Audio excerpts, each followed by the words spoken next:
Hello दोस्तों, स्वागत है आपका इस वीडियो में। आज हम इस वीडियो में 10th के इतिहास का फर्स्ट अध्याय देखने वाले हैं, यूरोप में राष्ट्रवाद। और इससे रिलेटेड जो भी क्वेश्चन है सारे को हम इस वीडियो में डील करेंगे। जो भी एनसीईआरटी क्वेश्चन है सबको देखने वाले हैं, क्योंकि एनसीईआरटी क्वेश्चन ही बोर्ड एग्जाम में पूछे जाते हैं और बोर्ड एग्जाम में तो बहुत क्वेश्चन रिपीटेड होते हैं। तो जो भी 2 नंबर का हो या 5 नंबर का हो, सारे क्वेश्चन हम इस वीडियो में डील करने वाले हैं। तो चलिए आप लोग मेरे साथ जुड़ जाइए। हम आपका 10th का तैयारी इस तरीके से कराएंगे कि आपका प्रिपरेशन बेहतर हो जाएगा और आप 400 से प्लस नंबर ज़रूर लाएंगे। तो चलिए हम लोग देखते हैं आज का फर्स्ट क्वेश्चन। पहले हम लोग इसका देख लेते हैं, उसके बाद नेक्स्ट क्वेश्चन को हम लोग डील करेंगे। तो मेरा क्वेश्चन है आज का कि मेटरनिख युग क्या है। जब किसी का ज़्यादा लोकप्रियता होने लगती है किसी देश में, तो उसको क्या कहा जाता है, उसी के नाम पे दे दिया जाता है कहा जाता है कि मेटरनिख युग। जैसे भारत में ही था कि जब यानी कि रामायण काल था, तो उसमें क्या था, राम भगवान की, जैसे गांधी जी ने ही भारत के स्वतंत्रता में बहुत सहयोग दिए, तो उस समय को हम गांधी युग भी कह सकते हैं। तो उसी तरह मेटरनिख था। जब वह सत्ता में आया, नेपोलियन के ज़्यादा अत्याचार बढ़ने लगे, उन्होंने जनता पे ज़्यादा कर बढ़ाने लगे, तो लोगों के लिए एक नाम उभर के आया, कौन, मेटरनिख ही। मेटरनिख सभी को मतलब अपना, सभी लोगों का अपना समर्थन पाया। उसके बाद बहुत ज़्यादा लोकप्रिय होने लगे। तब उसके बाद वह सत्ता में आए, तो उसी को हम क्या कहने लगते, उसी को क्या कहते हैं, मेटरनिख युग। तो चलिए हम लोग टू द पॉइंट देखते हैं क्या लिखना है। ये हमने आपको बताया कि क्या होता है। तो यदि आप टू द पॉइंट लिखिएगा ना, तो आपका नंबर एक भी नहीं कटेगा। जैसे ये आपके 2 नंबर में पूछे जाएंगे, तो 2 मार्क में आपको पूरा में पूरा दिया जाएगा। उसके बाद हम बात करें तो ये आपका 5 मार्क का है, तो ये आपको 5 में 5 मार्क ज़रूर मिलेगा। तो चलिए देखते हैं क्वेश्चन का क्या मोटिव है। मेटरनिख युग पुरातन व्यवस्था का समर्थक था। पहले के जो व्यवस्थाएं थी, उस व्यवस्था को क्या करते थे, समर्थन करते थे। जैसे कोई अभी मान के चलो हमारे ही देश में कुछ नया कानून या कोई कुछ नया चीज़ें लागू हो, तो स्टार्टिंग या नया परंपरा आती है, तो स्टार्टिंग में हमें वो बहुत ज़्यादा पसंद नहीं होती। हमें ये लगता है कि पुराना चीज़ ही ठीक था। तो इससे कुछ लोगों का विश्वास उधर ही पुराने तरफ ही जाता जाता है अभी भी। तो मेटरनिख उसी तरह के थे। वह जब देखे कि नया युग में कुछ यानी कि नेपोलियन का जो चेंजिंग था, वो ज़्यादा लोगों को टॉर्चर कर रहा था या लोग ज़्यादा परेशान हो रहे थे, तो उसने क्या किया कि पुरातन का जो व्यवस्था था उसी को अपनाने लगे और उसी पे वह समर्थन करने लगे।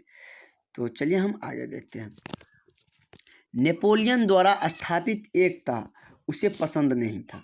नेपोलियन ने जो स्थापित किया था, वह उसे पसंद नहीं था। और इटली पर अपना प्रभाव जमाने के लिए उसने इटली के कई भागों को विभाजित कर दिया। इटली पर अपना प्रभाव मतलब अपना सत्ता जमाने के लिए उसने इटली को छोटे छोटे प्रांतों में क्या कर दिया, छोटे छोटे राज्यों में क्या कर दिया, विभक्त कर दिया, उसे बांट दिया। और उस युग को ही क्या कहा जाता था, मेटरनिख युग कहा जाता था। छोटे छोटे प्रांत में बांट दिया, तो उसको शासन करने में थोड़ा अच्छा होता था, ज़्यादा यानी कि ज़्यादा स्ट्रिक्टली, ज़्यादा मतलब लोगों को डरा के रख पाता था। क्योंकि जब क्षेत्रफल बड़ा हो जाता है, तो उस पर कानून व्यवस्थाएं थोड़ी कमज़ोर पड़ने लगती थी। तो इसलिए वो क्या क्या करना किया कि इटली को छोटे छोटे भागों में विभक्त करना शुरू कर दिया। और इस युग को ही क्या कहा जाने लगा, मेटरनिख युग। और बाद में लोगों को पता चला कि नहीं, मेटरनिख भी हमारे लिए मतलब इटली के लिए क्या है, एक अच्छे राजनीतिक नहीं है, जो कि इटली को विभक्त करे। कोई भी देश को कोई विभक्त करेगा तो उसके लिए अच्छे नहीं माने जाएंगे, तो लोग उसे भी हटा दिया। तो आप समझ गए कि मेटरनिख युग क्या था। अब हम नेक्स्ट चलते हैं, जो कि आपको बहुत ही भिविया क्वेश्चन है। और ये लॉन्ग क्वेश्चन में आपको पूछे जाते हैं, 5 या 7 नंबर में आपको पूछे जा सकते हैं। आप देख सकते हैं इसका 200 शब्दों में लगभग लिखा गया है। तो ये आपका लॉन्ग क्वेश्चन में ही पूछे जाएंगे। तो चलिए हम लोग देख लेते हैं कि मेरा नेक्स्ट क्वेश्चन क्या है। और बहुत भिविया क्वेश्चन है, इसे आप टिक मार्क के रख सकते हैं। इस क्वेश्चन से, इस टॉपिक से यदि क्वेश्चन आएंगे तो ये ज़रूर रहेंगे और आप अब आपको अथवा करके भी क्वेश्चन रहता है, तो बहुत ज़्यादा चांसेस रहते हैं जितना आप क्वेश्चन को प्रैक्टिस किए रहिएगा। और हम जिस तरीके से आपको जो क्वेश्चन सवाल लाते हैं वो सारा क्वेश्चन आपके लिए पीवीआर रहता है। यदि हम सामाजिक विज्ञान में आपका जो असाइनमेंट आपके लिए तैयार किए हैं उसे यदि आपने सारा क्वेश्चन कर लिया तो आपका एक भी क्वेश्चन नहीं छूटेगा। हम लॉन्ग क्वेश्चन, शॉर्ट क्वेश्चन और ऑब्जेक्टिव सारे हम आपको बताएंगे। सिर्फ आप मेरे साथ जुड़े रहिए। यदि आप चैनल पर नए हैं तो सब्सक्राइब करके ज़रूर रखें। क्या है कि जर्मनी के एकीकरण में बिस्मार्क की भूमिका का वर्णन करें। कह रहा है कि जर्मनी का जब एकीकरण किया गया तो उसमें बिस्मार्क की क्या भूमिका आई थी। बिस्मार्क ने अपना क्या भूमिका दिए थे जर्मनी के एकीकरण में, उसी के बारे में क्या करना है, वर्णन करना है, उसी के बारे में हमें बताना है। तो चलिए देख लेते हैं कि बिस्मार्क साहब जर्मनी के एकीकरण में अपनी क्या भूमिका दी थी। जर्मनी के एकीकरण में इटली के एकीकरण में मेजनी काउर थे और जर्मनी में बिस्मार्क ने अपना योग्यता ज़्यादातर दी थी। तो उसी के मतलब उसकी जो योगदान थे उसी का वर्णन करना है। जैसे कि आपसे पूछा जाए गांधी जी का भारतीय स्वतंत्रता आंदोलन में योगदान को बताए, तो उसी तरह वहाँ पे जर्मनी के एकीकरण मतलब बहुत भागों में पहले जो विभक्त था उसको जो एकीकरण बांधने का जो काम किया था बिस्मार्क साहब ने, उसी के बारे में हमें बताना है। बिस्मार्क जर्मन के सांसद को डायट बोला जाता है। क्या बोला जाता है? डायट बोला जाता है। जैसे कि रूस के सांसद को क्या बोला जाता है? डूमा बोला जाता है। उसी तरह इसका नाम क्या है? डायट। तो जर्मन सांसद डायट में अपने सफल राजनीतिक होने का लगातार परिचय देते आ रहा था। इसका मतलब ये हुआ कि वह जो भी चाहे विधायक हो चाहे एमपी बनता हो, तो जो भी होते हैं कि जैसे मंत्री होते हैं तो लगातार वो बनते आ रहे थे, तो उसको क्या माना जाएगा? सफल ही माना जाएगा। तो वह यदि अभी जैसे कि लगातार कोई मंत्री बन रहा है भारत में, तो उसे हम क्या बोलेंगे? एक सफल राजनीति, क्योंकि तभी वो लगातार बन रहा है, जनता का वो उसे समर्थन प्राप्त है। तो उसी तरह बिस्मार्क साहब भी क्या होते थे कि लगातार अपने सफल राजनीतिक होने का लगातार परिचय देते आ रहे थे। वह निरंकुश राजतंत्र के समर्थन के साथ जर्मनी का एकीकरण के प्रयास में था। वह राष्ट्रवाद नहीं, राजतंत्र के समर्थन के साथ। राजतंत्र का मतलब ये होता है कि यदि राजा शासन किया तो उसका बेटा उसके बाद शासन करेगा। तो इस तरह के वह शासन के साथ क्या करना चाहता था?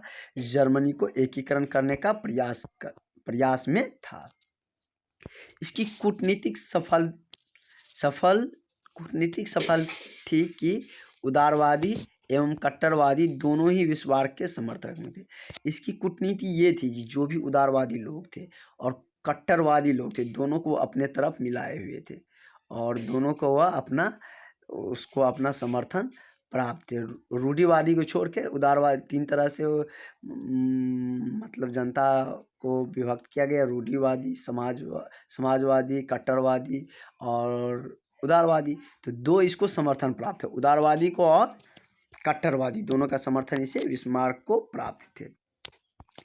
बिस्मार्क रक्त लौह नीति को अपनाते हुए जर्मनी का एकीकरण करना चाहता था। वह क्या करना चाहता था कि सेना के बल पे मतलब मारपीट करके जो भी इसको एकीकरण में बाधा करेगा, जैसे ऑस्ट्रेलिया ये सब इनको बाधा कर रहा था जर्मनी को एकीकरण करने में, मतलब एक मिलाने में। जैसे क्या कि मान के चले भारत का ही कोई राज्य अलग हो जाए और कोई दूसरा सरकार बनेगा, वो चाहेगा कि हम इसको मतलब मिलाए भारत में। जैसे मान के चलिए कि पंजाब ही अलग हुआ और दूसरा सरकार बना और चाहेगा फिर से हम इसको मिलाएंगे और दूसरा कंट्री जैसे पाकिस्तान हो गया ये सब बाधा डालेगा, तो वह क्या चाहेगा कि जैसे मारपीट हो, जैसे भी हो, लेकिन हम इसको एकीकरण करेंगे। उसी तरह बिस्मार्क रक्त लौह नीति मतलब मारपीट करके भी जर्मनी का एकीकरण करना चाहते थे। इसीलिए वह सैन्य शक्ति बढ़ाना चाहते थे। अब जब भी लड़ाई करेगा तो ज़्यादा सेना की ज़रूरत पड़ेगी, तो वह सैन्य शक्ति को बढ़ाना चाहते थे। उसने अपने देश में अनिवार्य सैन्य सेवा लागू कर दिया। इसका मतलब ये कि हर एक फैमिली से सेना में जाना अनिवार्य है। बिस्मार्क ने पर्सा देश को मजबूत करने का प्रयास किया। वह जो ऑस्ट्रेलिया होता था वो पर्सा के माध्यम से उस पर क्या कर देता था, अटैक कर देता था। बिस्मार्क क्या क्या राजनीति किया कि पर्सा देश को पहले मजबूत करने का प्रयास किया ताकि जर्मनी के एकीकरण में ऑस्ट्रेलिया ऑस्ट्रेलिया का अवरोध खड़ा करने की स्थिति न रहे। मतलब ऑस्ट्रेलिया जो अवरोध खड़ा कर रहा था, क्योंकि एकीकरण हो जाता इटली जर्मनी का तो ऑस्ट्रेलिया का शासन नहीं चल पाता, कुछ प्रांतों पर ऑस्ट्रेलिया का शासन था, तो इसलिए यह उसे होने नहीं देता था, अवरोध का स्थिति पैदा करता था।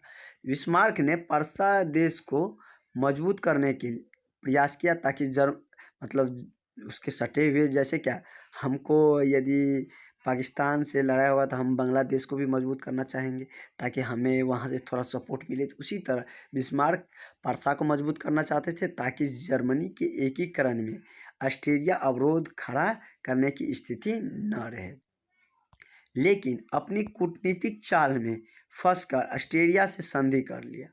लेकिन अपने कूटनीतिक चाल में ही फंस के वो क्या किया, ऑस्ट्रेलिया से संधि कर लिया। ऑस्ट्रेलिया और ऑस्ट्रेलिया अलग है। बिस्मार्क ऑस्ट्रेलिया से युद्ध असंभावी मानता था। बिस्मार्क का मानना था कि आज नहीं तो कल कभी न कभी ऑस्ट्रेलिया से युद्ध होना तय है। उसे असंभावी मानता था, अवश्य स्वाभाविक मानता था। लेकिन उनकी मंशा थी कि दुनिया ऑस्ट्रेलिया को ही आक्रमणकारी समझे। मतलब उसकी मंशा थी, वह उसका सोच था कि दुनिया हमें नहीं ऑस्ट्रेलिया को ही आक्रमणकारी समझे, वही हम पे अटैक करे तब हम उसको जवाब देंगे। ये मानसिकता से के साथ वह अपने पड़ोसी दोस्त को क्या कर रहा था, मजबूत कर रहा था, ताकि जब भी ऑस्ट्रेलिया हम पे आक्रमण करेगा तो उसे हम छोड़ेंगे भी नहीं और पहले आक्रमण भी नहीं करना है, ताकि दुनिया के नज़र में भी नहीं आना है। तो उसके बाद यदि पहले आक्रमण नहीं करेंगे तो अलग कंट्री से भी सपोर्ट मिलेगा। दोनों में युद्ध शुरू हो गया। फ्रांस तटस्थ बना रहा। मतलब जैसे अभी क्या है कि रूस का और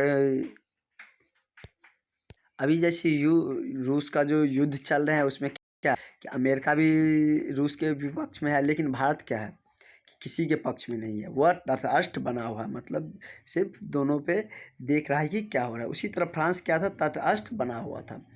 ऑस्ट्रेलिया ने सन 1866 में पर्सा के खिलाफ सिडेवा युद्ध की घोषणा कर दी। युद्ध किया ऑस्ट्रेलिया ने 1866 में पर्सा के खिलाफ, और उस युद्ध का नाम क्या था, सिडेवा का युद्ध था।